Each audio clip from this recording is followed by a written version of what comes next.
Fill her up. You're listening to the Gas Digital Network. Conceive, believe, achieve. Shut the f*** up. You're listening to Believe You Me with Michael the Count Bisping and Anthony Lionheart Smith. Oh, we are rolling. Brian took his time, a little slow off the mark there today. Did you notice that, Anthony? I did notice it. I've been watching it because I'm always afraid we're going to get halfway through this and realize that we are not recording, and then both of our heads explode.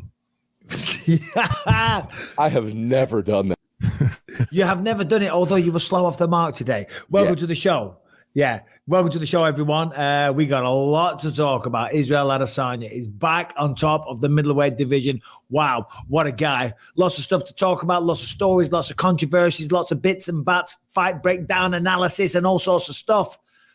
But first of all, Anthony Smith, how are you, brother? What's going on in your world? I'm good, man. I'm, of course, back here in Denver and my home away from home.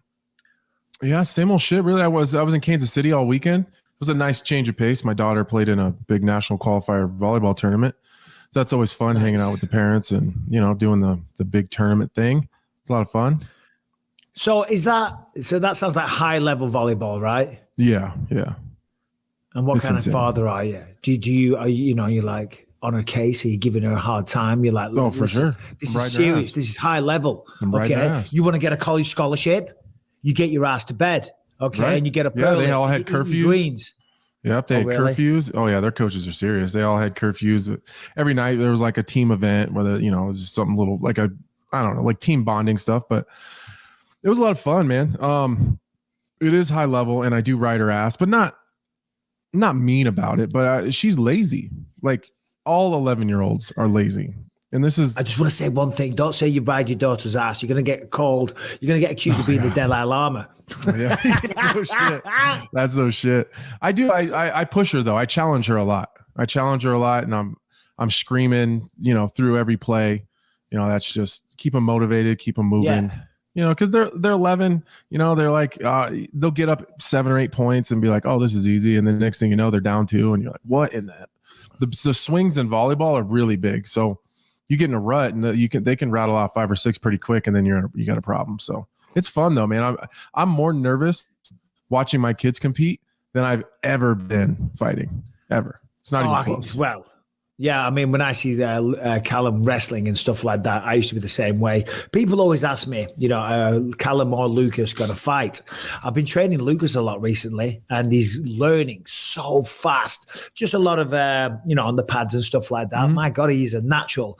And he's the one coming to me as well, which really warms my heart. Just like makes me want to cry. It's like, yesterday's like, Dad, should we do some pads again? I'm like, yes, we can. I could only imagine watching one of those fight. But the reason I asked you what kind of father you were, because my dad used to push me when I was doing martial arts. I never really played too many sports, just rugby and then fighting or martial arts. Oh, God. He supported me big time. He drove me all over the country. He didn't have a lot of money, but he did his best by me, and he was fantastic. And he's the reason I'm in this position now. But if I lost a tournament when I was a kid, oh, shit. Yeah. You know what I mean? I'd get a hiding on the way home. I spent all this money on petrol. I did that, and you can't even bloody win. Oh, yeah. Well, I'm not that bad. I'm very I definitely nitpick.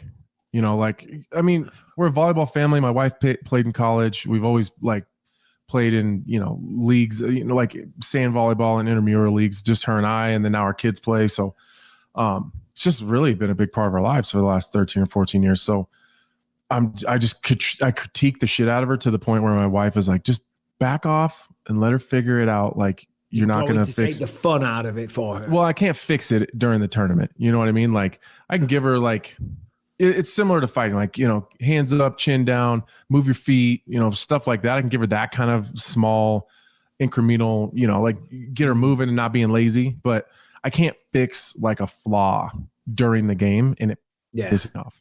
I just want to stop and say, hold on, no. We got to fix that shit.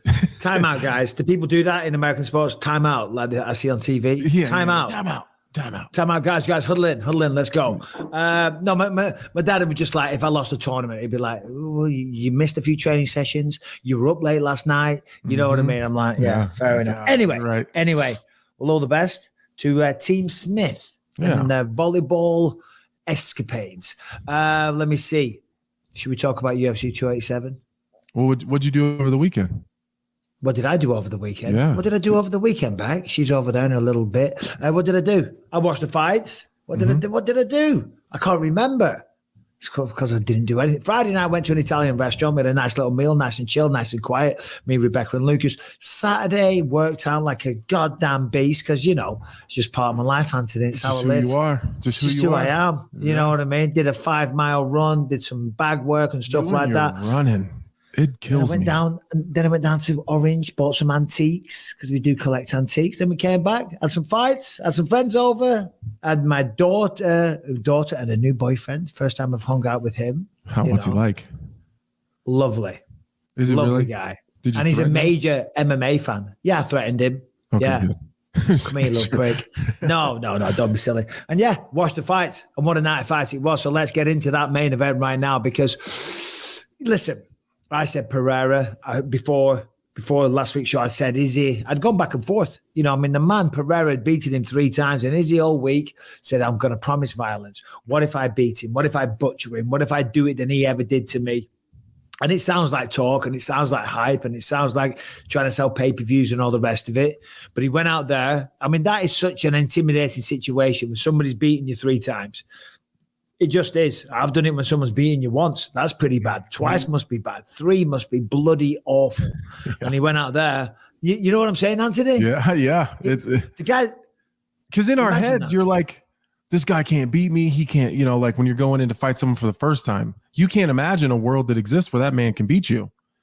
But like, Izzy knows he can because he's done it. He has. Over and over and over. Tragleza. What movie? I don't know. What movie? Tragleza. I'll throw it out to the boys. Inglourious Bastard. Oh, what a film. Anthony, you got to watch Inglourious Bastards, man. I got to watch all these goddamn movies. And Brian was supposed to keep a list. Well, Brian's slipping again. I got a list. Keeping a list. He's checking it twice. Anyway, all right, let's get into the fight. First round, I thought, and then I'll throw it to you for your expert analysis. Pretty tentative opening round. Guys chipping away with leg kicks. No one landing anything particularly flush. It all went down in the second round. I think the low kicks, the calf kicks of Pereira were starting to mount up. Pereira threw one. It buckled him, right? And then he got excited. And to be honest, somebody like Pereira, granted, he's still a novice in mixed martial arts, but he's had a lot of kickboxing fights. Striking, that is his thing. That's his forte. When you see someone a little hurt, yeah, go for the kill. Go for the finish.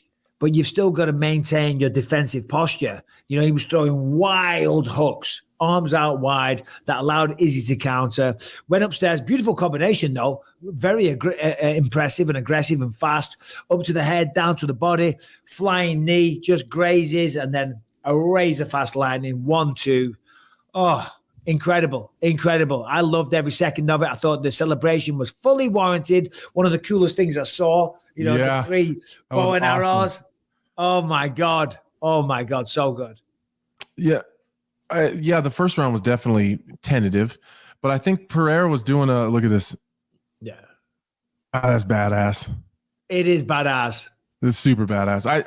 I thought Pereira was doing a really good job of attacking the leg, but he did the exact same thing in the first fight. So I kept, as I was going, it looked very similar to the way that the first fight was going. Izzy was I expected Izzy to be a little more aggressive and pushing Pereira back, and he it was very similar to the first fight or their last fight when he lots of movement, Pereira kind of walking him down because he's just such a big, intimidating figure. He's hard to put pressure on because he won't take a step backwards. I thought his low kicks looked better this fight. He changed the way that he did it a little bit. It's really funny. We actually went. I pulled Mark Montoya aside today, and I said, "What is so different about the way that Pereira kicks?" Well, some of it is he stands so straight up and down, and he can get away with doing that because his left hook is so nasty that when people they can't really pressure him. Even I think if he runs into a really high level wrestler, that's going to be a lot of problems for him because he is so straight up and down. And you can kind of just get mowed over. But when he's in the strikers, he doesn't really have to worry about it too much because he doesn't really back up, and he's got such a nasty, powerful left hook that he backs people off with. But so I was talking about what's different in his low kick, and it's kind of just the next level. Like we're taught the fundamentals of everything, and then as you go, you learn the second, the third, the fourth level of advancement in each one of those techniques. And he's just a higher level kicker where he doesn't have to turn his shoulders so much. He's so used to retracting his kick so quickly, and so I thought that he really did an even better job attacking that low kick early and hard, and it was really giving Izzy problems because he switched first round pretty quickly and didn't go back really to. He'd go back to orthodox, but immediately when Pereira would kick, he'd go right back to southpaw. So in the second round, they got after it faster than expected. I thought the first two would be a little slower since they both got kind of tired in the last fight, but they kind of got right after it. And I know Izzy said he was playing possum a little bit. But what do you think? I mean, because no one will ever know. Only Izzy will know that. And as a man, you might say that, my because honest, you're trying to cover up. I don't know if it was. My honest opinion is that he got buckled right there with that hard leg kick. Pereira started to turn on, and I think Izzy bit down on his mouthpiece and had a little bit of a flashback of what the last fight looked and felt like. And I think he had to decide that I need to either I need to get the fuck out of here right now, or this is going to go bad quickly. You can't stand in front of a guy like Pereira like that. Is he smart? And that's the thing. Like, I'm not calling Izzy a liar. He, like you said, he's the only one that knows. He's the only one that was in there and knew exactly what he was thinking. But Izzy is too smart of a kickboxer. He's too smart of a fighter. He's been doing this for too long to play possum with a guy like Alex Pereira throwing bombs at you, because that's playing with fire. And this is not the fourth fight, and you've lost the first three. Is not the time that you want to start playing with fire to play games. So I think he took a hard kick. I think he backed up. I think he covered and started feeling like here we go. He didn't use as much movement to get off of the fence like he did before. He kind of punched his way off the fence the first couple times he got caught. So I think he bit down on his mouthpiece, waited for Pereira to open up, because he does tend to throw wide when he thinks he has someone hurt. And his feet start to come, instead of being staggered, they come square, and he starts unloading. And I think that he waited until he was open, went bop, bop, 1-2, came over with another overhand and was able to close the show. But I think he had to make a decision right there. This sucks. Well, yeah. I can't get caught here again. I need to get the fuck out of here. Well, if you look at it from Alex's point of view, right? It's just like history repeating itself, only this time it's round 2, not round 5. So you can understand why he got a little bit excited, because he's like, oh my God, here we go. It's happening nice and early in the fight. I haven't taken much damage. We're only in round 2, and it's the same thing. He's backed up against the fence, so he got excited. And I think, I do think that having the history of the former fight, the fight that happened last time, and playing possum in that situation would be a very, very dangerous thing to do. This isn't Muhammad Ali doing a rope-a-dope with big gloves on. These are tiny little gloves with massive consequences when you get caught. And in that situation there, I do think he was caught, and I do think Pereira was teeing off on him. I mean, you can clearly see that, and we know the power. And in that situation, I mean, you almost said it, but it's fight or flight, isn't it? It's like, shit, what am I going to do? Right here and right now, he is firing me. He's coming at me. He's attacking me. He's swarming. It's a massive onslaught, whatever you want to say. And I'm going to be done. So as you say, you bite down on your mouthpiece, and it's fight or flight. Cover up and go down, or just say, come on, let's have it. Do you know what I mean? And that's what he did. And it was a beautiful one. I think that's your only choice too. It's go down or fight back, because if you start to exit, you're gonna lead yourself into something big on your way out. When you gotta fight fire with fire. You gotta fight back like that. And so again, I don't want Izzy to see this and say, oh, these guys are calling me a liar. That's not it at all. What I'm saying is, I think that in the moment, maybe it did feel like that, where you're okay. I'm not taking too hard, but like you said, a big knee came right up the middle, and the only reason it missed is because Pereira put his own hand on Izzy's head as he came through. So he almost pushed his head out of the way accidentally. But had he not been just a shade on the outside, and I need to go back and watch it, but I kept rewinding. It didn't even look like Izzy seen the knee coming.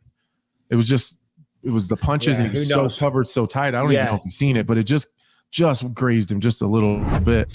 But I don't know, to have the wherewithal to stay composed right there and to just fire that 1-2. They kind of both have that similar. They both have that similar habit of dragging that hook too.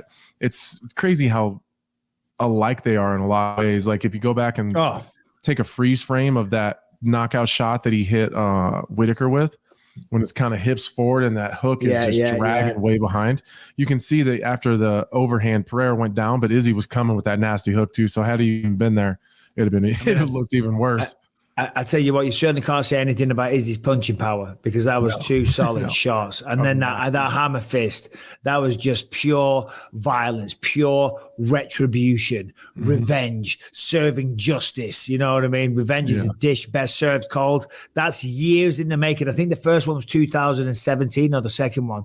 So that's 6 years he's been dying to have that moment. Just wants that. Do you know what I mean? For crying out loud, I'm one of the best kickboxers in the planet. Can I at least just get one in? He's had 3. Beautiful, sensational. I had a few friends over. Everyone was on their feet. You know, everyone was screaming. It was just, and I'm sure it was the same all over the world. Yeah. Given the story, the history, the animosity between the two, of course, the belt on the line, to come back and to knock him unconscious, the bow and arrow. Bad too. That's bad. It wasn't just a normal you're out. He was out for a long time. His body was like, the legs were so stiff. It was a bad one. It was a bad one. Yeah, no, of course there was no interview with him afterwards, because he doesn't speak English, but if he could, he probably wouldn't be speaking coherently, because that was a tremendous knockout. We're going to talk about what's next, but let's get to this one. Obviously, then afterwards, he turns around, he finds Alex Pereira's son in the octagon, points at him, right? Oh, hold on, Brian, not yet. Points at him, and then falls on the floor and mocks the knockout, right? And a lot of people I'm seeing, Izzy shouldn't have done that. There was no class there. But as we see there, Brian, he was just queuing that up. This is exactly what Alex's son did in 2017. When he knocked him out, he led there next to him, fell on the floor and pretending to be knocked out. And that is just... Hold on. So now there's his son. Yeah. His son's a kid there, right? Yeah. He's very, very young. He was 7 at the time. Izzy was a 33-year-old man. Well, thank you for giving Izzy's age, Harrington. Not relevant. Now, here's what should have happened after that. After Alex's son did that, he should have came out, maybe put a tweet out, apologizing, saying, hey, I'm going to have a word with my son, tell him that was disrespectful. You don't do that. If a guy wants to do it, when it's 2 fighters, if one of the fighters wants to do it, if there's a bit of beef, fair enough. Fair enough. I'm all for that.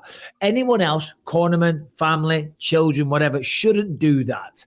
And if Pereira had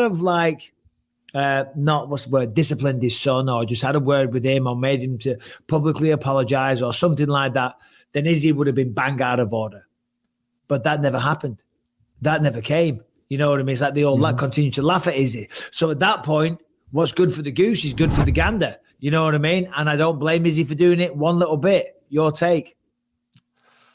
Man, I go both ways, because I look at it from 2 different perspectives. I look at it from one, kid as a fighter. I'm joking. I look at it as a fighter, and my first reaction is like, listen, that's the game. Like, if you're going to bring your kids into the fight game and you're going to bring them in the ring and you're going to have them their cage side, you're kind of exposing them to grown man shit. And that's that's kind of the, and then if you're going to allow him to mock one of your opponents, you better expect that if you end up in a position to be mocked, that's coming right back at you. And that's kind of the game that's the life we live. That's the game we play. And people are going to say, well, he's a kid. Well, we're not the one who brought him here. So you reap what you sow. And is that a biblical term? It was Easter yesterday. I don't know. It might be, but it's easy to say, well, Izzy's a grown man and that he's just a kid. I totally agree with you, but we didn't bring him here. Yeah. Pereira brought him here. And also, Pereira brought him here, and he let him do it before. So like, I'm not ripping. But as a father, I'm like, that sucks. No, I'm not. Because you know what? At that point, it was up to, listen, I've got nothing against Pereira. You know what I mean? I'm just watching as a fan, just like everyone else does. The kid's a kid. You know what I mean? And as children, you learn. You make mistakes. Hopefully someone guides you so you don't make the mistake again. you know. but his father, as I said earlier, should have had a word and said, no, you don't do that. Yeah, I got the knockout, and let's be happy, let's be joyous, let's celebrate, but don't mock him, don't fall on the floor. You know, he might have been seriously hurt. You know, this is real men stuff, and one day when you're older, you'll understand this, you know, and maybe he could have said something publicly. But who knows? Maybe they did say that, just they didn't go on Twitter and say it or whatever. But if he didn't, then who gives a shit? Because Izzy was amazing. If there's ever a more meaningful lesson of what goes around comes around, that young man just learned it. You reap what you sow, which apparently the phrase "you reap what you sow" is derived from the biblical phrase, "Do not be deceived. God is not mocked. For whatever one sows, he will also reap." And that's from Galatians 6:7. I knew that. Yeah, me too. I'm all about the Galatians. 6.7 is one of my favorites. I was reading that one yesterday. Right, we're going to move on to something in a minute, but we're going to finish off because I could talk about the Izzy thing all day long. You know what I mean? There's a lot of stuff to talk about. Did you see afterwards at the post-fight press, not the post-fight press conference, the after party, Izzy, Usman, there was Chuck Liddell, there was Tito Ortiz, they're all on stage. For some reason, it looked like they were in a strip club. There was dollar bills everywhere. People obviously making it rain in the club, you know what I mean? They're all dancing, having a good old time. Have you got those videos, Brian? You not seen that, Anthony? No, I haven't. I wish I'm surprised. Yeah. Izzy's on stage, got a big yellow shirt on, and people going crazy for him. Then we've got Tito and Chuck and everyone. Oh, this is cool. Yeah, they're all showing respect to Chuck Liddell, obviously being an OG. Yeah. Which is awesome. They're all giving it one of these. We're not worthy. We're not worthy. What movie's that? I don't know, but this video is amazing. Yeah, look at this. Look at this. Wayne's World, correct, Amundo. We got to get the one of Tito.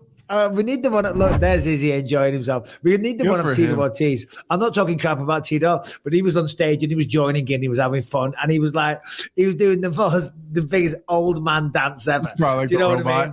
Well, no, black guys can move. They've got rhythm. They look good. They're all Tito was going like this. Yeah.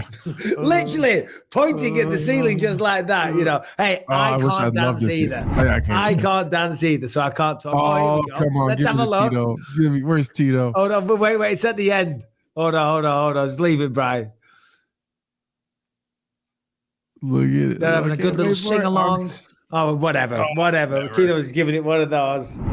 All right, let's talk about Manscaped really quick. You know the deal by now, Manscaped. They rule the world when it comes to men's grooming, certainly below the waist. Talking about the crown jewels. Manscaped's been going for years, and the quality of the products is phenomenal. Well, now they have the Beard Hedger, and they have the Beard Hedger Pro Kit. Of course, now that's to trim the beard hair. And listen, just like the Manscaped products for below the waist, it's the same kind of deal, okay? Quality products, great build design, excellent battery life, okay? It has a titanium coated T-blade, so that just cuts through the hair on one little stroke. Rather than having 20 attachments that clog up your drawer, they have a rotary wheel, so there's no messy add-ons lying all over the place. And when you buy the Beard Hedger Pro Kit, even though you get the world-class trimmer, it comes with 4 dermatologist-tested formulations for your post-trim hair. It's got the beard, shampoo, and conditioner. Yes, all beard hair is different, so they have that taken care of. Then they've got the Manscaped Beard Oil, which is nutrient-infused. It relieves dryness both on the beard and the skin beneath. And then you cap it off with the Beard Balm, which is a pomade that shapes, styles, and moisturizes, bringing the amazing scents of fresh eucalyptus, rosemary, and lavender essential oils. Also, it comes with 3 free gifts. As if that wasn't enough, you also get a beard brush, a comb, and scissors also. So on top of that, we're going to give you 20% off. So the Beard Hedger Pro Kit, when you go to manscaped.com, all the products on there, I stand by them. They are quality. They're just fantastic products. They really are. The battery life lasts forever. They are waterproof. They look good. They're cool. And we're going to give you 20% off. So go to manscaped.com. Use the promo code Bisping20 at checkout. You will get 20% off and free shipping. So manscaped.com, Bisping20, 20% off, free shipping. Anyway, so according to Izzy, He's closed the chapter. He's closed the book. That's done and dusted, and he's moving on. According to Dana White, there's a potential that Pereira might move up to 205, which is a potential. But if he doesn't, I still believe the next fight that needs to happen is the rubber match, because it's one apiece. Forget about the kickboxing stuff. If you don't, it's 3-1. But in the UFC, it's one apiece. They were both stoppages. They were both title fights. You know, if we're going to close this chapter once and for all, the natural course of events, and this is neither because I'm an Izzy or a Pereira fan, it's just what always happens. That's why we've got Juliana Pena taking on Amanda Nunes for the third time. DC, and the second one wasn't even close. No, DC and Stipe Miocic. You know what I mean? Anytime. So tell me what your thoughts are. How do you feel about that? If he doesn't go up to 205, I that's the natural progression. I think that's fair. I think when I don't know, I like you said, it was two finishes. It's not like one was, I don't know. I just compare it to the Juliana Pena, Amanda Nunes one. Like the first one went the way it went. And then when Amanda came back, it wasn't even close, and they still are giving it to Juliana, and she does deserve that, I think, because it's the rubber match.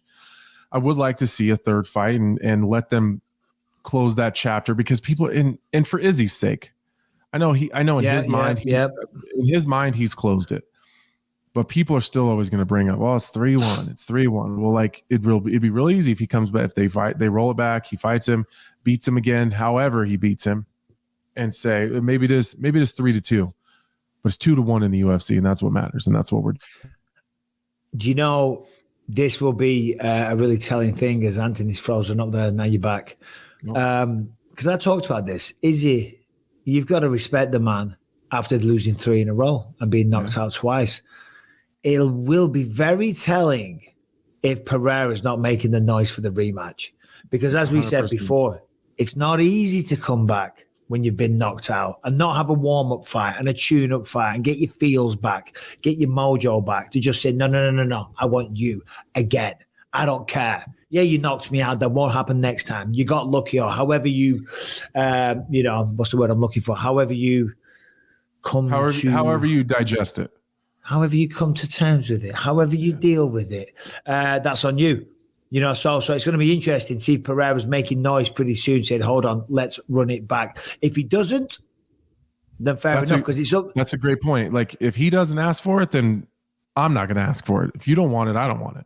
No, if he doesn't make noise and ask for it, if his team, his management, his fans, if they're not all making noise and campaigning on social media, well, then, of course, it just moves on and maybe goes to 205 or whatever, fights whoever, you know. But he has to make noise.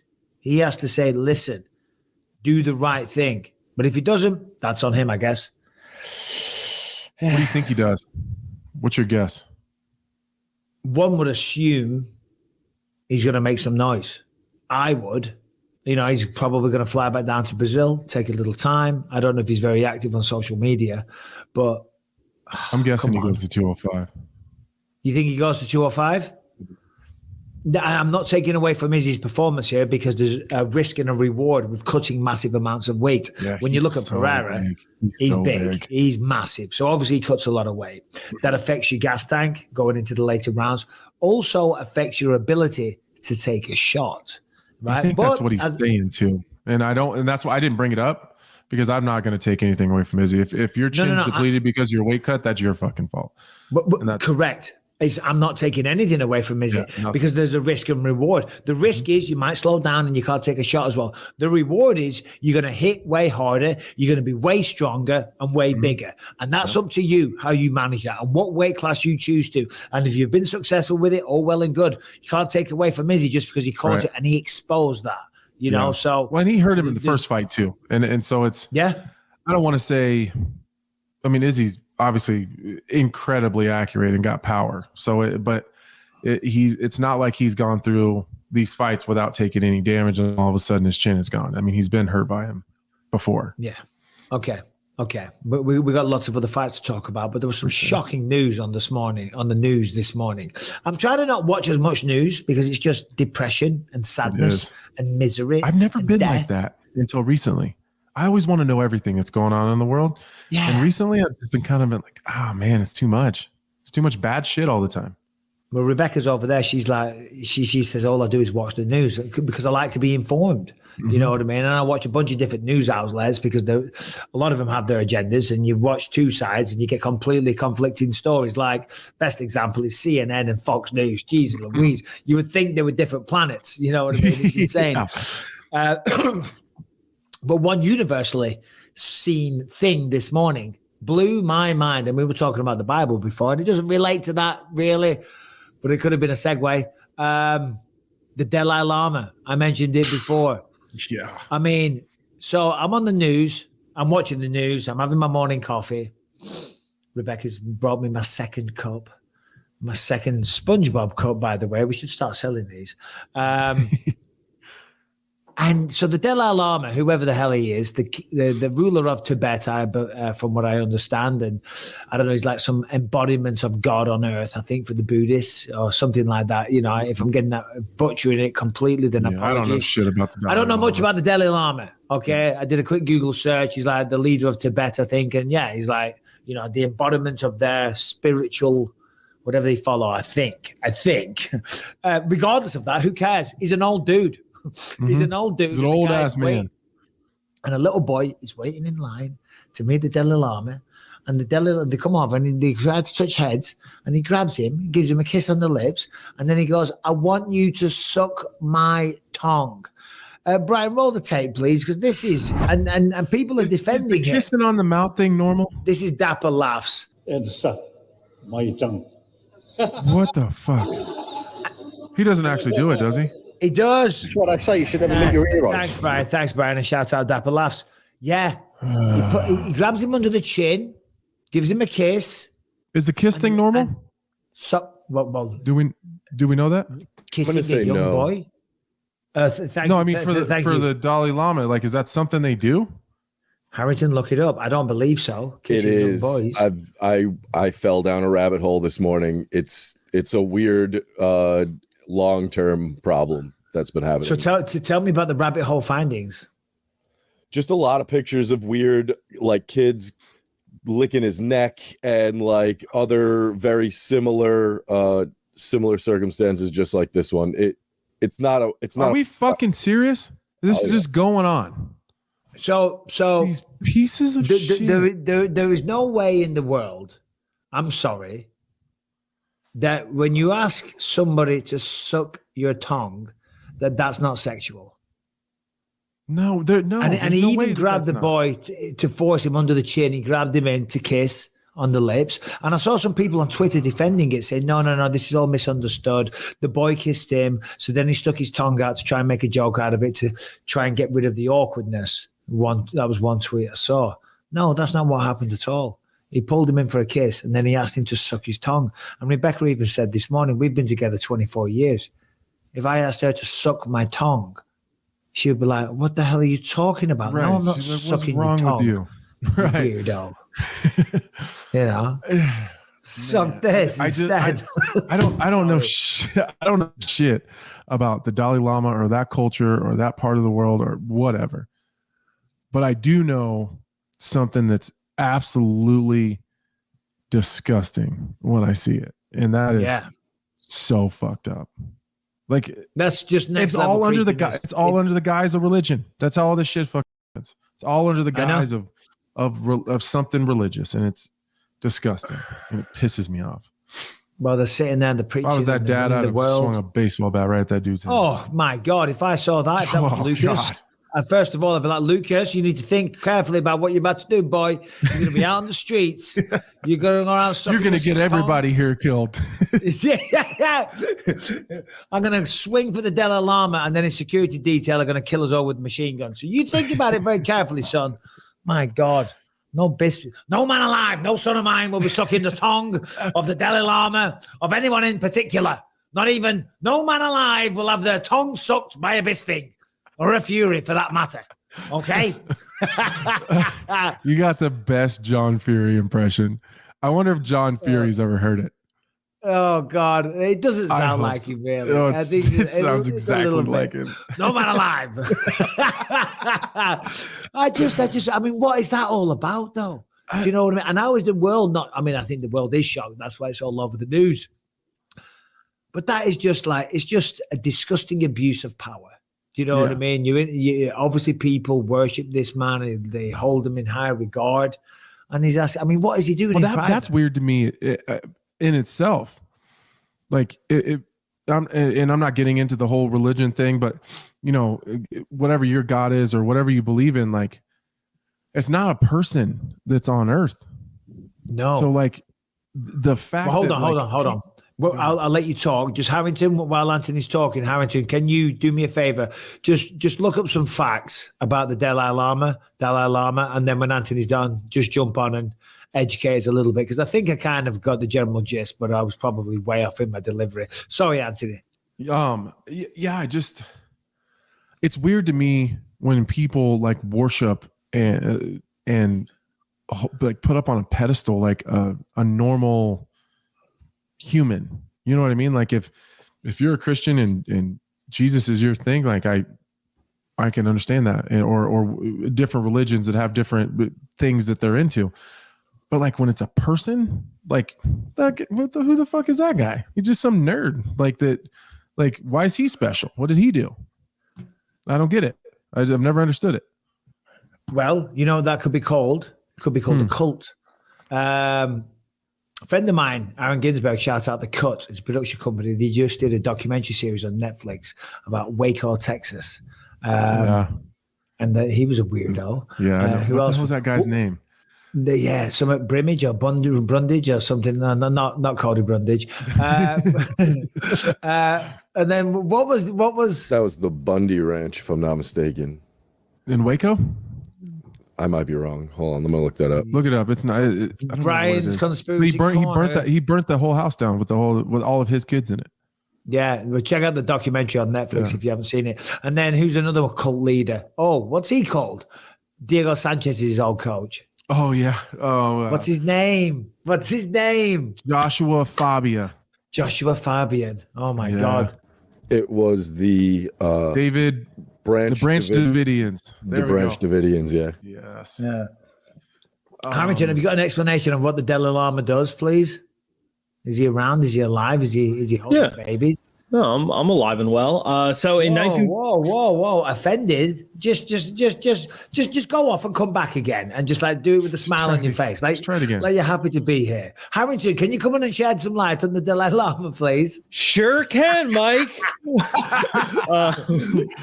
Okay. So he took the throne in Potala in 1939. Throne. That's fucking weird.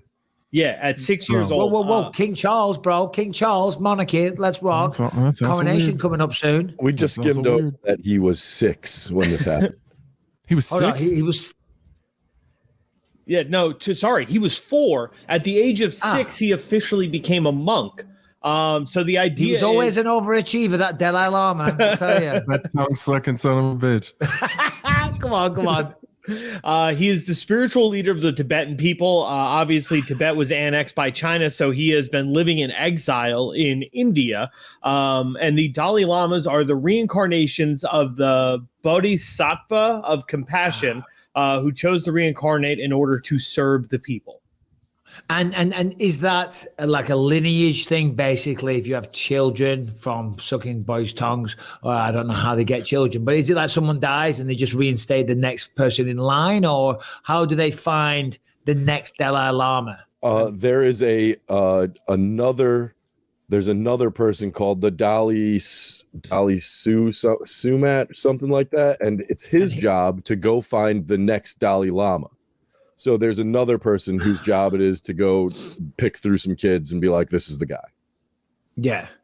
Sounds like a scam. Sounds like a bunch of nonsense. Sounds like trying to sell something. Do you ever see Bikram yoga? There's a documentary about Bikram yoga on Netflix. Dude, you No. gotta watch that Bikram I'll definitely dude. watch that. Oh, that Bikram dude, he was sexually assaulting hundreds and thousands of women because he was just like he was running Bikram hot yoga. So obviously you get all the birds, you know what I mean? They're all coming along, they're all doing yoga, and he's like promoting them up the yoga ranks. And as he was doing so, he was like getting sexual favors and stuff like that. And then years later, it's all come toppling down. Sounds like a similar kind of pyramid scheme he's got going on there. Sounds like Scientology.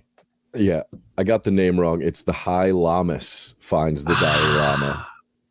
Listen, if you are, and this is Buddhism, correct, Brian? Yes, sir. Right, I was if you're a going Buddhist to out give there a disclaimer too. and you're all offended, well, bro, be Zen.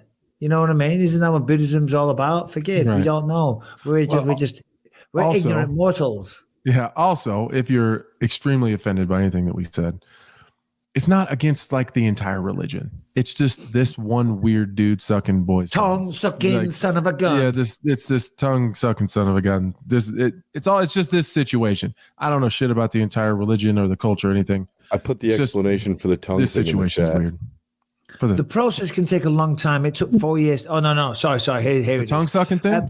Well, I don't know if it's the tongue sucking, but here's what Brian's put in the chat. Sticking out one's tongue is a sign of respect or agreement and was often used as a greeting in traditional Tibetan culture. All right, well, that's sticking it out. According to Tibetan folklore, a cruel 9th century Tibetan king had a black tongue. So people stick out their tongue to show that they are not like him and aren't his reincarnation. But that's all well and good, Brian. That does not explain or even begin to explain or attempt to explain why he asked a boy to suck his tongue.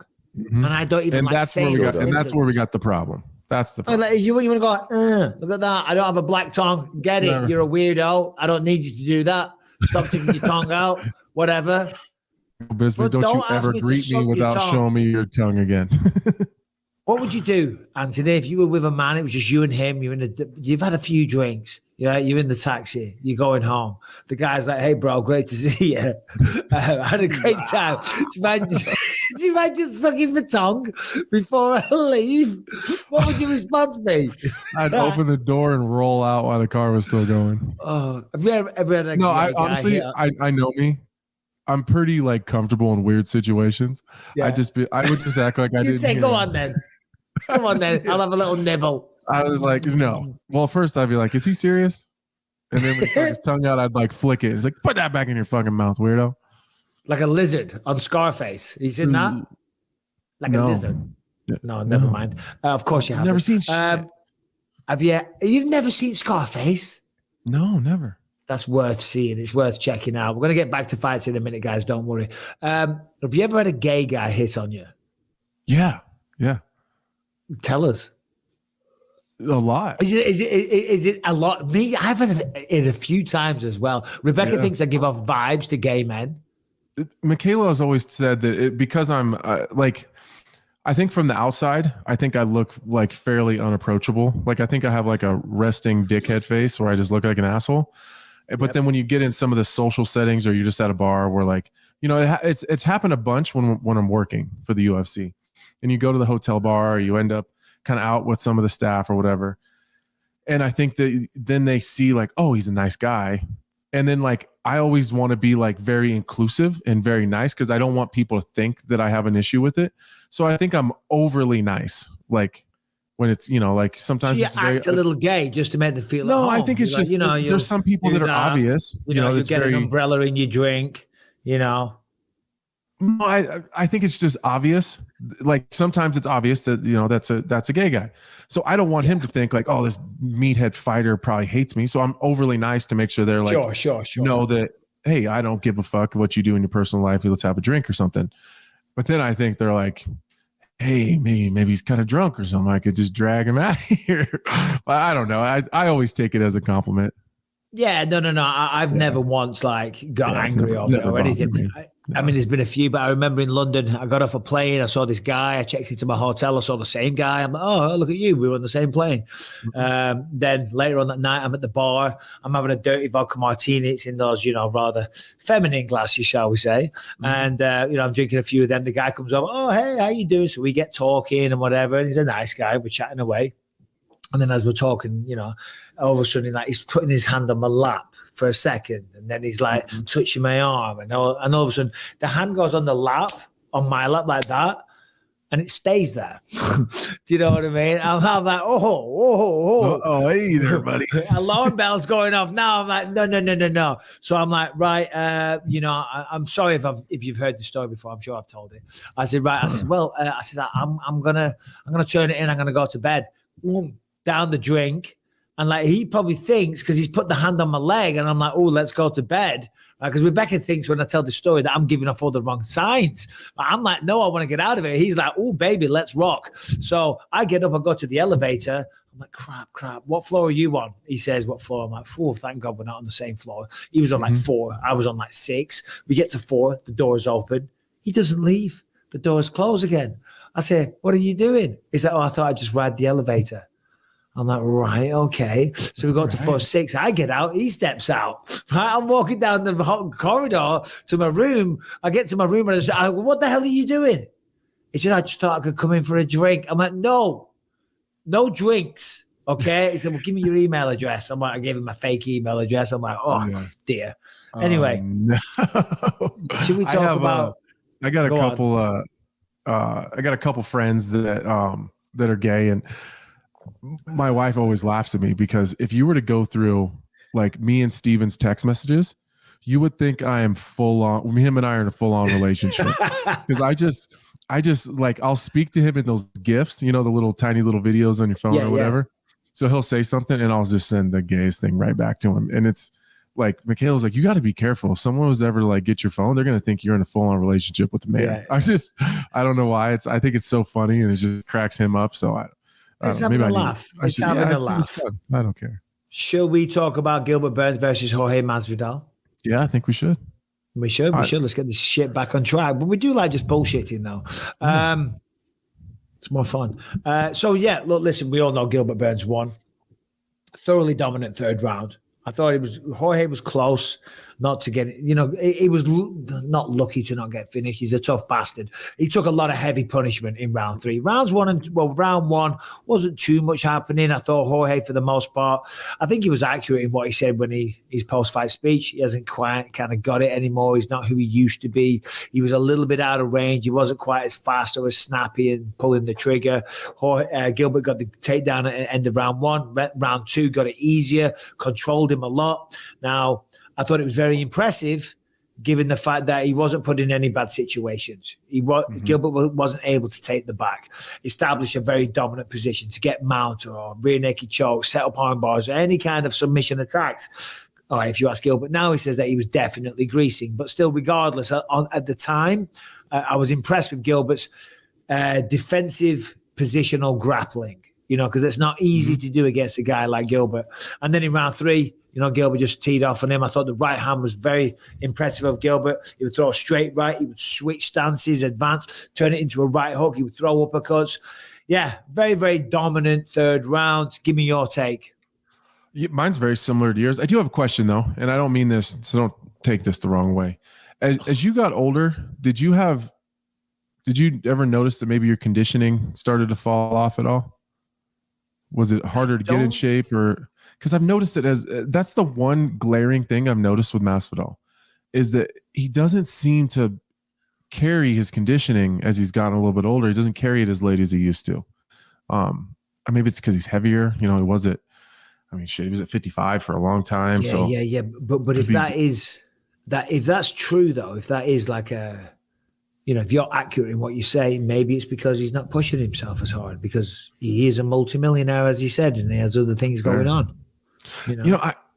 I not to take this totally off track, but we were at this volleyball tournament all weekend and with a bunch of the dads. You love volleyball. Well, we're start a volleyball podcast, bro. Yeah, right. I'm sitting there with all the dads, and we're all watching the fights, and they're asking these questions, and I guess I'm like watching the fights and, answering some questions and educating them or whatever. And one of them was like, I kind of explained Masvidal's career a little bit, kind of mid-card guy, kind of struggling through, always super tough, won a lot more than he ever lost. And, had a great year, had a breakout year, changed his life. Now he's a multimillionaire. but then they said, well, isn't it tough to do this once you get to a certain amount of money and you're used to not having anything? And then like kind of had a light bulb go off in my head. Like, man, I don't know if I could. Like, I love fighting, but like when you're chasing the title and God, it's got to be tough to be Conor or Masvidal or Diaz or, you know, like, I don't remember who said it, but it's hard to get up and run in the morning when you're sleeping on silk sheet, sleeping on silk sheets. And it's got to be, I don't know. I think it just says a lot about those guys to even get in there and do it, you know, but that said, I don't think Masvidal looked that bad. I really don't. I think he's being tougher on himself than he probably needs to be. I thought he was winning the first round until the very end when he gave up that takedown and Gilbert kind of landed some of those sporadic ground and pound shots to finish the round. I think that really sealed the round for him. One of the judges even gave that round to Masvidal anyways. And then it's just tough to stop the takedown. And then as those takedowns kept coming, you could tell that every time he got up, he was more labored. He was still working his way to the fence. He was still working his way to his feet.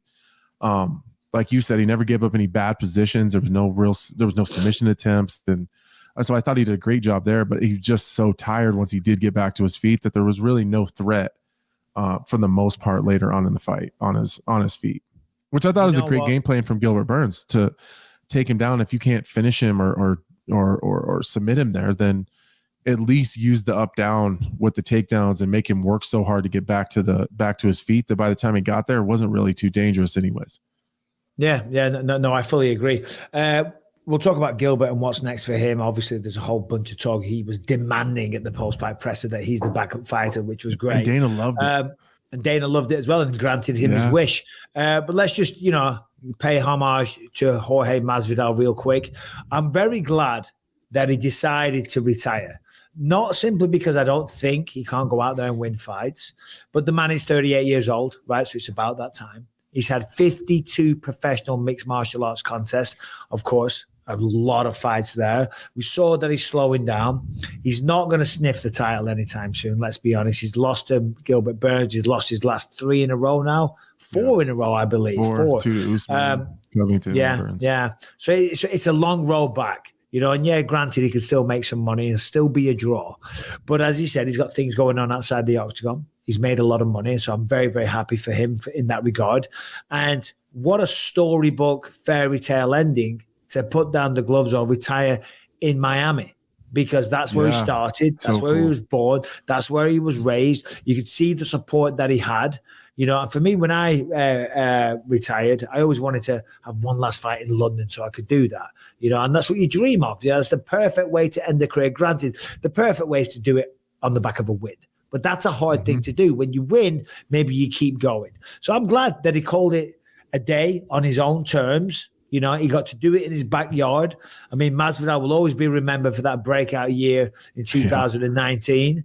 But he was always a game guy. He was always the type of guy that would throw down with anyone. He was always a real one, and there's a lot of people that claim to be cut from that cloth. But there's not, certainly I'm not naming any names, but a lot of the newer generation not necessarily aren't necessarily that. Masvidal clearly was. He'll always be remembered. I think he's got a special place. He's the one and the only BMF. Does that belt go up for titles now? But thoughts on Masvidal's career? It's just it's motivating for me, because I've been around a long time. I got a lot of fights. I've had my struggles. But Masvidal he's one of those guys that, maybe he didn't ever win the title, but he had the opportunity a couple times, and although he fell short, he built a brand. He built some truly generational, type of wealth. If the type of money he's making that I've heard is true. What kind of money he's making? I've never heard that. It's a lot. How many? How much? How many M's? I'll tell you afterwards. Is it M's? Yeah. God damn, I want some M's. Yeah. I want M&M's. Yeah, it's M's. So it's, I don't know, man. I just hope he's proud, because I think that it's for some of us, I've always said this, that some people are born champions. They're just born great. John Jones, GSP, Demetrius Johnson, the list goes on. There's a handful of people, Israel Adesanya, I think, is one of those guys. They're just born great. And of course they work really, really hard and they have to put the work in like everybody else. But the rest of us kind of have to scratch and claw and grind and have just really gritty type of attitudes and push through a bunch of bullshit and overcome the odds, I suppose, is what I'm getting at. And Masvidal is one of those guys. So he's always been motivating to me in that aspect that, like, you know what? He's not the most fantastic athlete ever. He's not the heaviest hitter. He's not the best wrestler. He's not the best jiu-jitsu guy, but he works his ass off. He's gritty. He's super tough. He's sneaky in a lot of areas. He's developed a style that works for him. He probably couldn't teach the stuff that he does to somebody else because it just kind of works for him, So I don't know. It's motivating to me, and I think he's had a great career. That's a success to me, whether you won the title or not. I think that he won at life. You know what I mean? And that's coming from where he came from and the backyards with Kimbo and all that other bullshit. To be where he is now, that's a win. Yeah, no, he won at life for sure, and that's a great way of putting it. That's a great phrase because ultimately, when you get into this, you want to be an Izzy. You want to be who's the dominant champions, an Anderson Silva, a George St. Pierre, or whoever, those people are. Of course you do. And I think the fan base looks at the icons of the sport and be like, wow.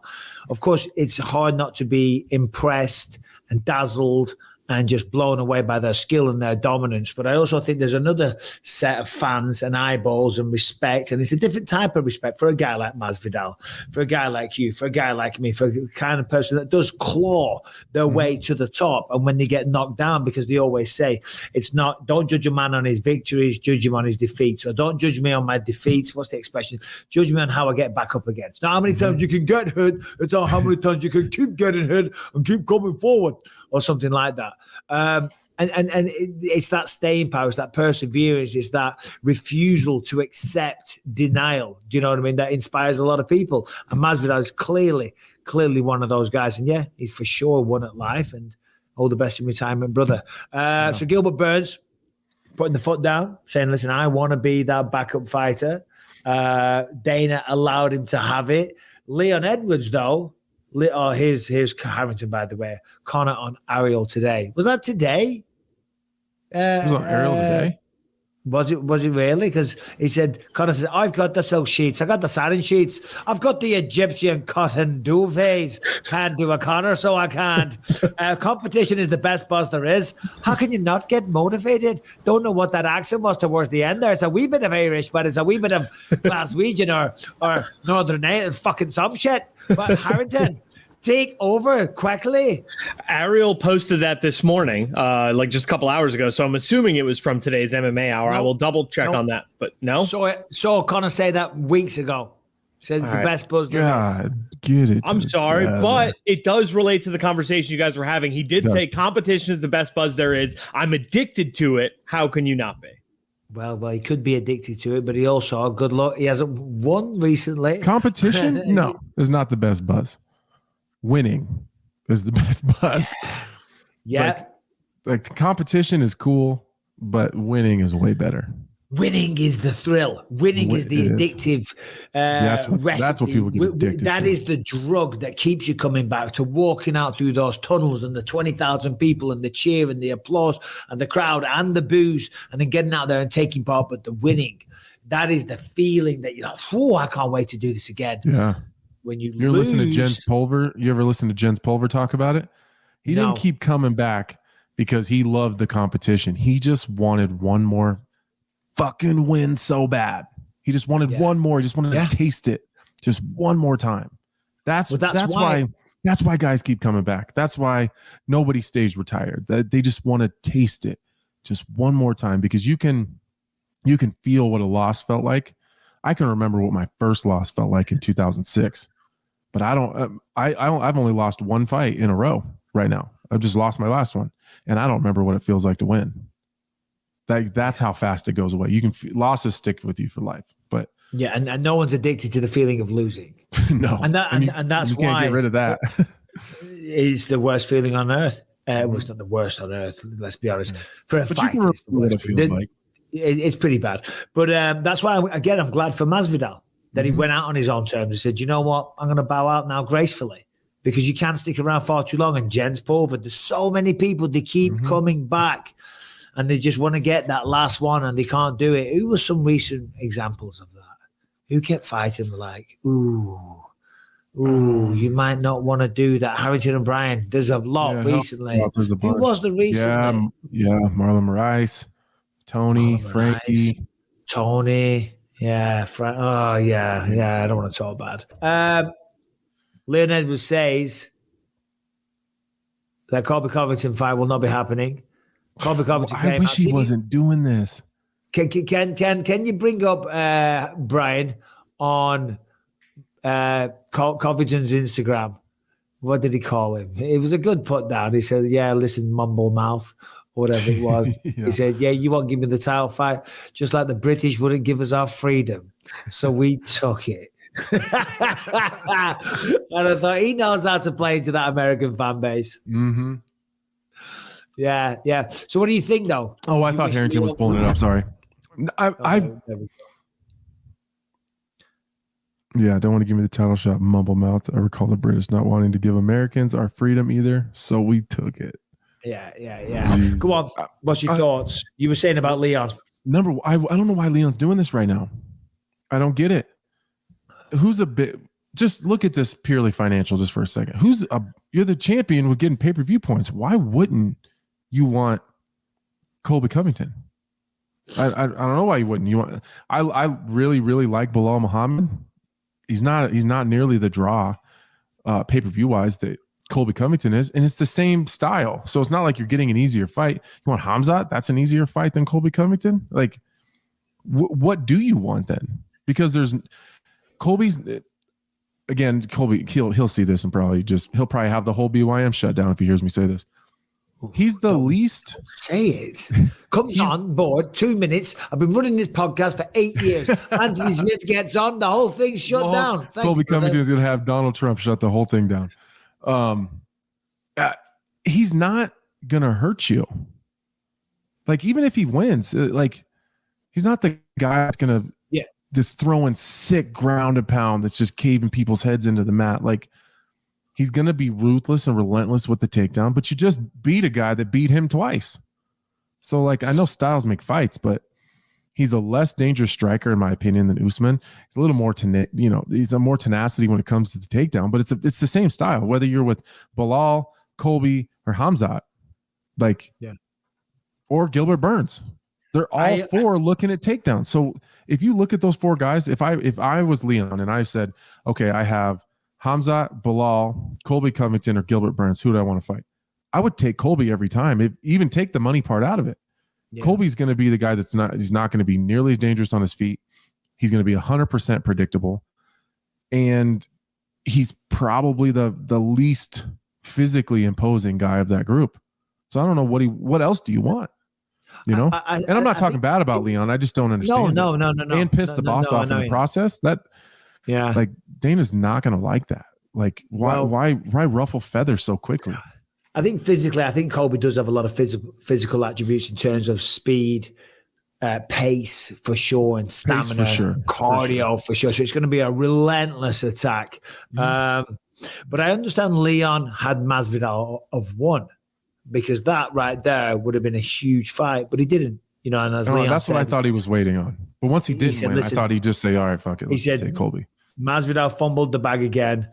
None of these people deserve it. King Leon, fair play to him. He's buzzing. Colby's the biggest fight out there, and the majority of fans want to see that. Bilal Muhammad, granted, you can't deny the merit of Bilal, but it's not going to do anywhere near the numbers. To make money off the pay-per-views, you have to sit a certain threshold. You know what I mean? That might not even make the threshold. You know what I'm saying? Right. Because that's not easy to do. It has to be a big, big fight. Then you beat the threshold. Then you start making some really, really good money. Colby's the one.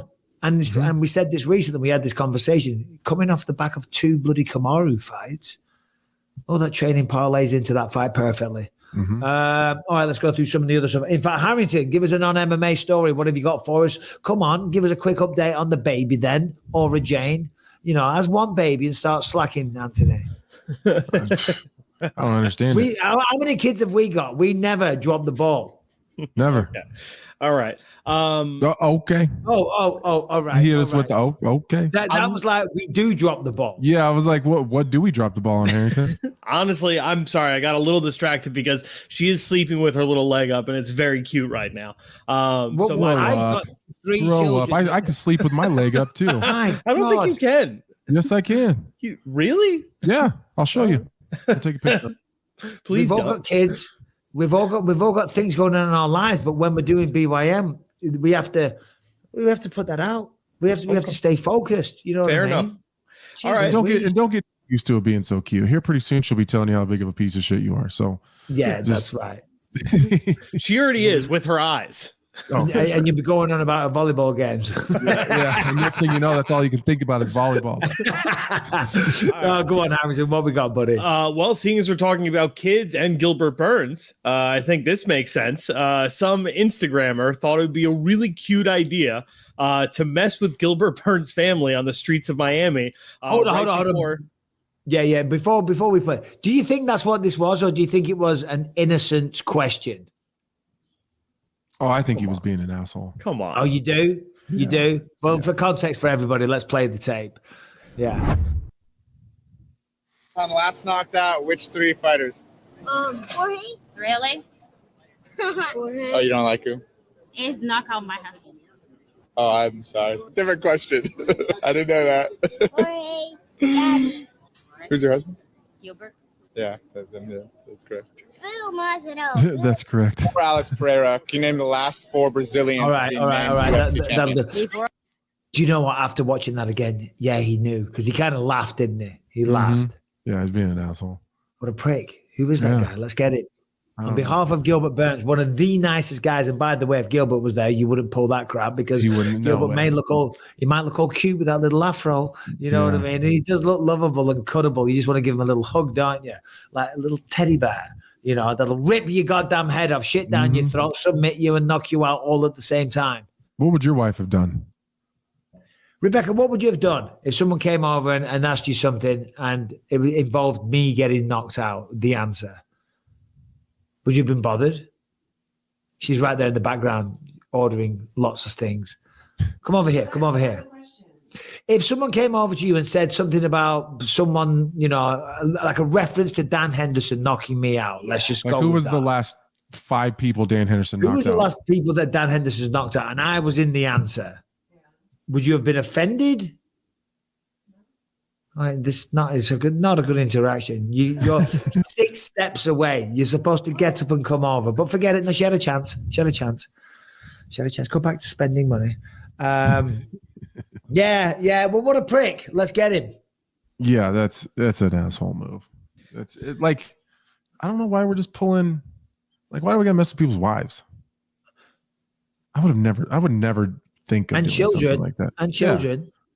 Yeah, because then the guy's like, daddy, and I like, know. wow, come on, cute, dude. Usman, daddy. No, what'd you say? Cole Masvidal, daddy. I'm like, oh, bless. Man. Have your kids seen you get knocked out? No. I've only been actually knocked out one time.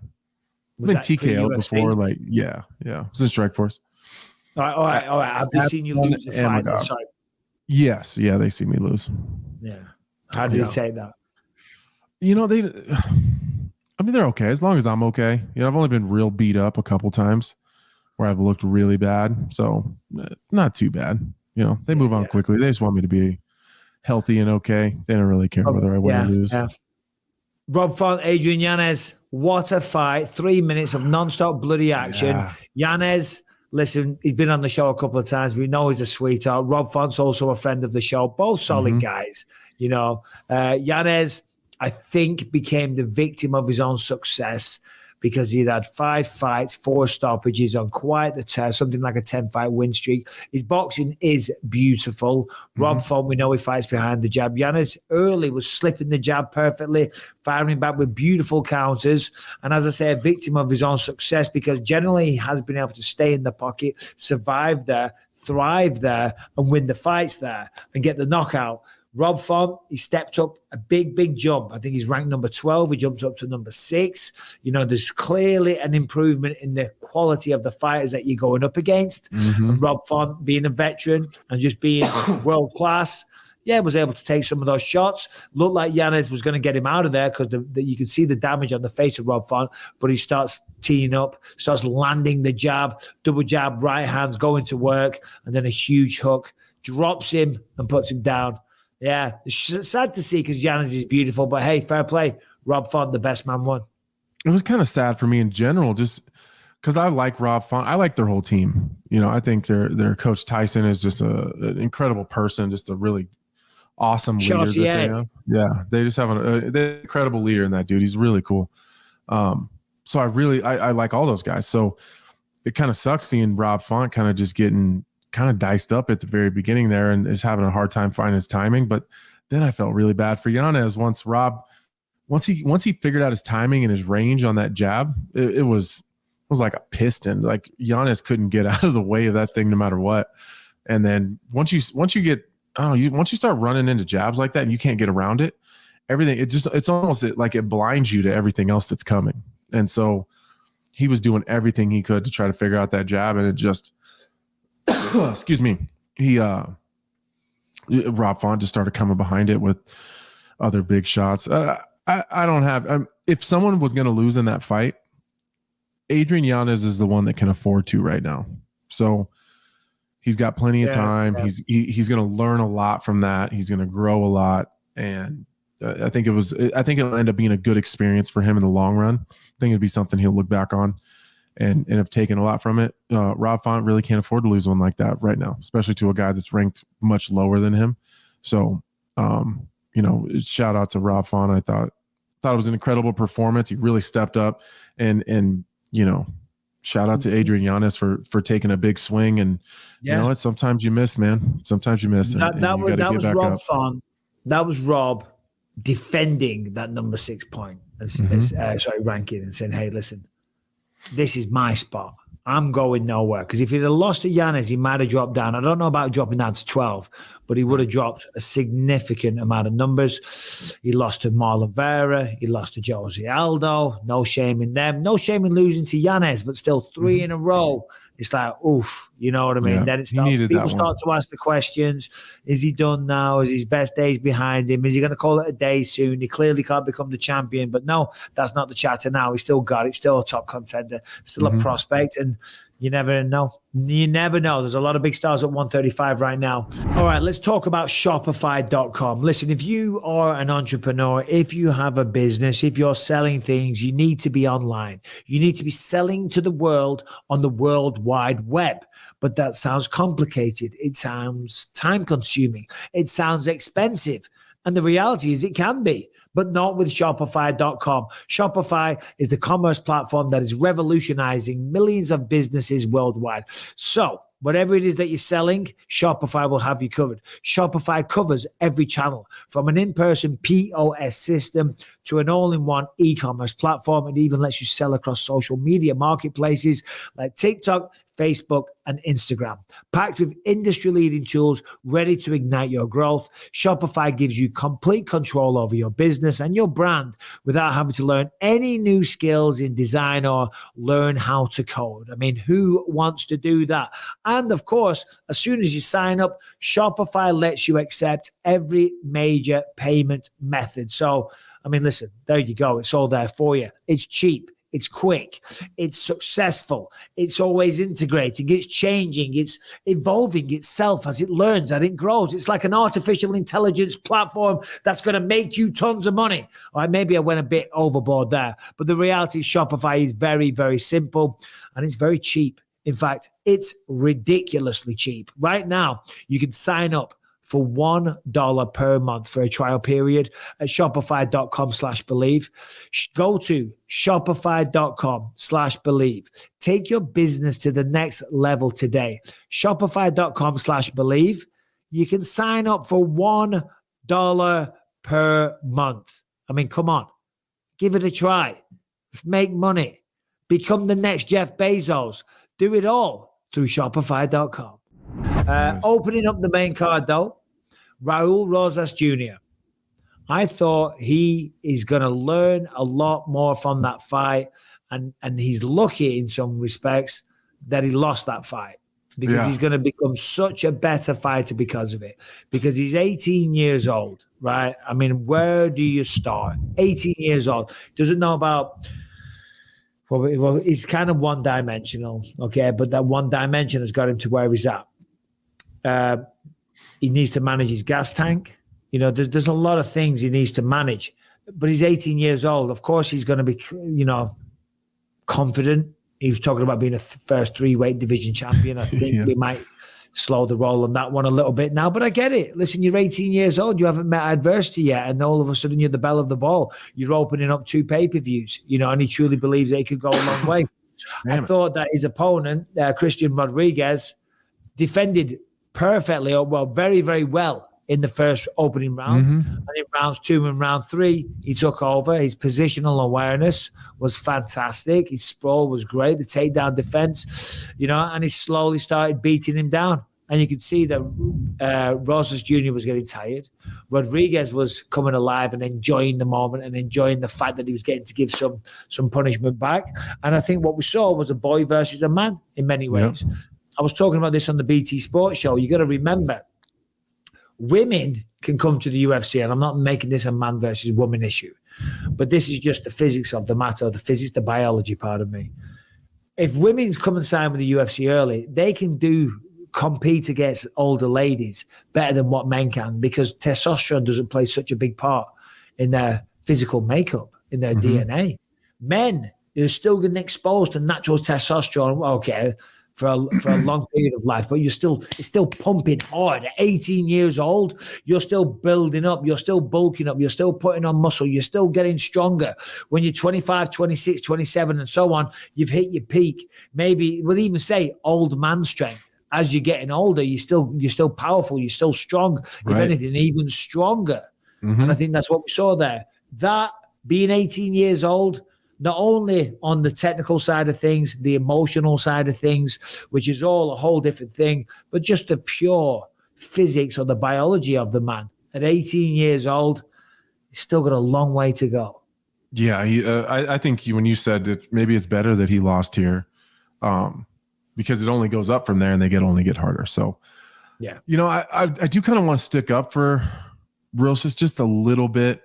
Oh, I'm not talking shit. Well, no. I know. I'm saying because he's kind of getting roasted right now on, in the Twitterverse and online. I was defending him on Twitter, yeah. Because he said some outlandish shit and he wants to be the first 3-weight division champion, and he can beat the champion right now in this division. Listen, he's 18 years old.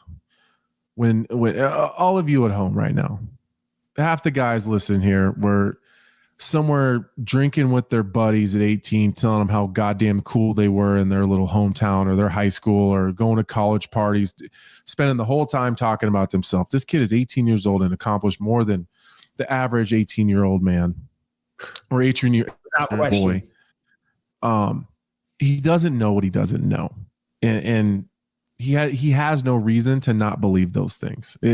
Up until Saturday night, he had no reason to not believe that. He doesn't know enough to have any kind of experience so like, even when he was saying it, if that was a 27 or 28-year-old kid that was 7-0 and had fought the level of competition that Raul had fought, I'd be like, this guy's crazy. Like, I don't know but like, I immediately thought, he's 18. Of course he feels like that. His brain doesn't even work correctly yet. You know what I mean? Yeah. He doesn't know. And he'll figure it out as the time goes and he's in the game. He'll look back when he's in his late 20s, he'll look back and say, God, I was such an idiot. But you know what? He's got to figure it out for himself. And so I didn't give him any crap about it. I haven't, I wanted to defend him just a little bit and say, listen, guys, what were you all doing at 18? Like, well, he's thrown in a deep end with the Sharks. Like, and doing okay. So he'll figure it out. Yeah. But I thought Rodriguez looked fantastic. He just he had a tough first round. But just because he got his back taken so quickly. But some of that is just Rosas just being. I mean, he really struggled and wasted a lot of energy to get the takedown and then to chase the finish. He didn't really manage his output very well. After that, like you said, it was kind of a man fighting a boy. There was a couple times where he just kind of ragdolled him to his belly, and it's like, that's kid's 18. That's how it goes. Yeah. So on Rosas, that's kind of like the beauty and the ignorance of youth, isn't it? You know what I mean? The beauty of it is you're young and you're fresh and all the rest of it, but you're 18. You haven't got real life experiences. It's your second fight in the UFC. You won on the Contender. You were dominant. You also got a first round stoppage in your debut. I think, was he undefeated? Let me just double check. Was he undefeated? He was 7-0. So he was undefeated as well. So he had that undefeated confidence, and combined with 18 years old and being all the attention, it's all new to you. You know what I mean? All of a sudden you're thinking, wow, this is it. I am going to be the champion. I'm going to be a 3-weight division champion. And then you learn that, you run into. And I know we sound like UFC shills right now. No. It's not even about the promotion. It's about the kid. I feel bad for him. Well, he learned a hard lesson. Yeah, so Saturday night, I put a tweet out. What did I'll bring it up right now. I put a tweet out in defense of him because I saw a lot of people coming out, as you say, kind of celebrating his loss. And I'm like, what do you mean? So I put incredible effort by an 18-year-old Rosas Jr. Imagine being 18 and being on that stage. Lessons learned. I'm sure he'll be back better next time. And somebody came out and responded with this, right? Tell us you're a company man without telling us you're a company man, lol. So I put, what the F you mean? He's 18 years old. What he's accomplished so far is incredible. Beaten by a better man tonight without question. But he's 18. You know what I mean? Yeah. Let's all stop shitting on the kid. What he's done is phenomenal, right? Okay, he's going to have a reality check. 3 or 4 months ago, he was 17. Like, he was a high school kid in here swimming with sharks in the biggest, toughest organization in the world, in one of the toughest divisions in the world. Like, I just felt bad for him because he had a moment of clarity sitting in the back because he just realized for the first time that he's not as good as he thinks he is. And that's tough. And that's a hard lesson to learn. It's a hard lesson to learn. And we've all had to learn that lesson at some point in time, that we're not as good as we thought. We're not as strong as we thought. We couldn't push as hard as we thought we could have. And sometimes you start questioning yourself, and you gotta refocus somehow. And I'm sure his coaches are going to get back in his head, and they're going to get back on him. He'll get back in the gym. He'll fix all of his mistakes, or as many as he can. But really, I just wanted to say that, hoping that maybe this clip finds his way in front of his phone. And shit isn't that serious. You're 18. Yeah. It's a tough lesson. You got a long career ahead of you, and you'll figure it out. You fix it. You're young. This isn't the end of the world, I guess, is my point. This is, I mean, I said before, but it feels like it right now. I guarantee. Of course it does. Like it. But we were talking about it before. We were joking around. I said, I've done this podcast. We started in 2015, right? So that's 8 years. Lucas is 12, right? So in less than the time that this podcast has been running, 6 years, he'd be 18 years old in the UFC, fighting full-grown men that are trying to cave his face in. Do you know what I mean? That just gives you kind of a bit of context. I know you don't all know Lucas, but it certainly drills that message home to me.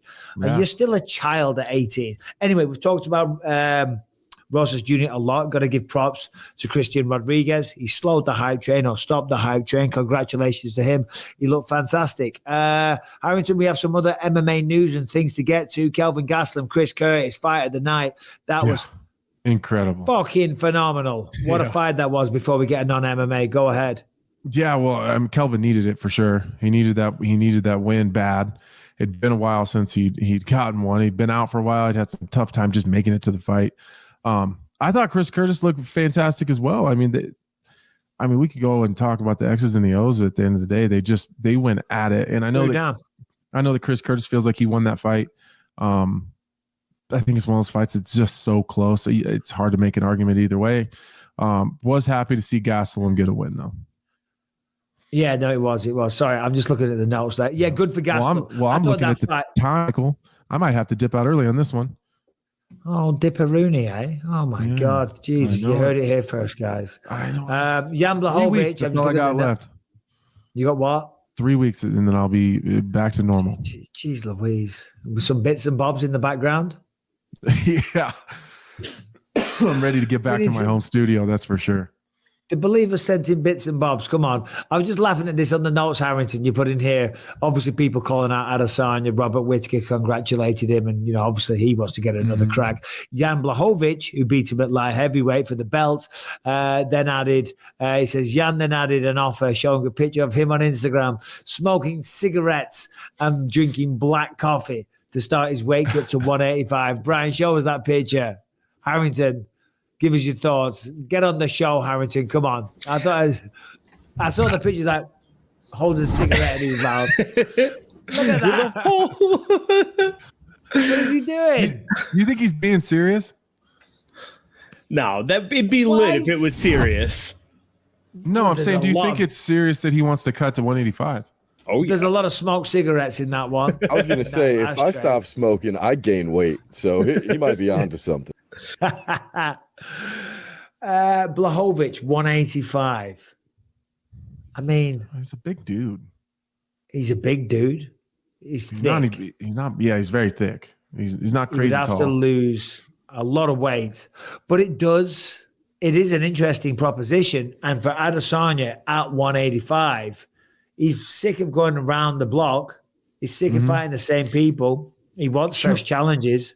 It sure makes me wonder what's going on at 205 though. Because Jan doesn't have a fight. Ankalaev doesn't have a fight. No news from Yuri Prohaska. Nothing from Jamal Hill yet. It's weird. What? Jamal pretty well. No news of a fight yet? Nothing. I heard it's going to be him versus Yuri. I don't even heard from the UFC. I'm sure I saw that somewhere. Right. I think like an Instagram reel or something. Someone talking. I mean, if Yuri's going to be ready, I would guess that's who it would be. Yeah. Well, it's got to be. It's got to be. Let's be honest. He was the champ. Champ. Oh no, I think it might have been Yuri himself. He said, yes, very good. Yes, very good. Yes, fight. Yes, fight. Soon, fight. Yes, soon. That's funny. Shout out Yuri. He's awesome. Yeah. Well, I'll tell you what, we've got lots of other stories to get to. How much time you got, Anthony? Not long? No, not long. You might have to let Harrington just fill that time. At least we got through the hard-hitting stuff when it came to the UFC 287. Harrington, throw one last story at us before Anthony needs to get out of here. The man is in a fight camp. Something good, honest. though. Okay, something good. Don't mess around. How about this one? A Florida teacher is facing charges of contributing to the delinquency of minors because she reportedly held a fight club in her classroom. The students they have quoted her as saying no yelling, no phones, and no yelling, no phones, and no hair pulling.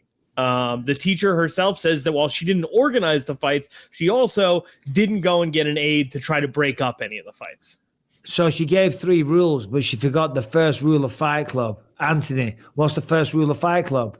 You don't talk about Fight Club. You've seen Fight Club? Yeah. Oh, there we go. Yeah, do we have a video, Brian or Harrington? A little context? There's no video, but I do have an image. There's no phones, of the woman. remember? You're not allowed to have phones. What's she look like? She looks like she looks like this. Oh, I did see something about this. Yeah. So that's the teacher. No screaming, no yelling, no phones. Court records detail teacher accused of organizing fights at Griffin Middle School. Listen, I'm all for a little bit of tough love, but I'm not sure. I'm with the government on this one. She might be overstepping the mark. Listen, I think I was gonna think like you got to think like kicking the fuck out of kids. I'm joking, but a little bit more. Kids need more discipline in their life. Yeah, they do, and they need a firmer hand. And when I say a firmer hand, I don't mean hitting them, but I mean they need hit them, hit them all. They need a reality check. You know what I mean? And they need to know there's a tough world out there, and not everyone's going to pander to you, and now everyone's going to bend over backwards and whatever you want. And if you're offended, everyone's going to be offended, and they're going to listen to you. The world is a cruel, hard, vicious place, and you got to be prepared for everything that's coming your way. And a lot of what's coming your way is going to be adversity. It's going to be bad things. It's going to be shock. It's going to be horror. It ain't going to be sunshine, rainbows, and butterflies. I hope it is for everyone listening to this, but a lot of the time it isn't. And when you're at school, yes, you want to get educated, but I think you also need to be prepared for the real world once you get out there. And I'm not saying that Fight Club is the way to do it, because it's not.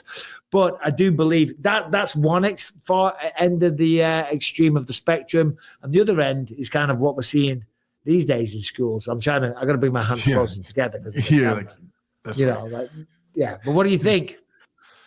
Well, initially, I thought about myself like when I was in school. Like, yeah, I probably would have done that. I had been all about some Fight Club in class. I'd have been the king of Fight Club. But then think about it. Right, let's go. Yeah, I mean, I'd be the champion for sure. But think about if it was your kid though, like locked in a room with a teacher that's supposed to be keeping them safe, supposed to be molding their minds and getting them ready for for essentially to be an adult, right? They're the next, that each teacher is the next progression into getting your kid into life successfully.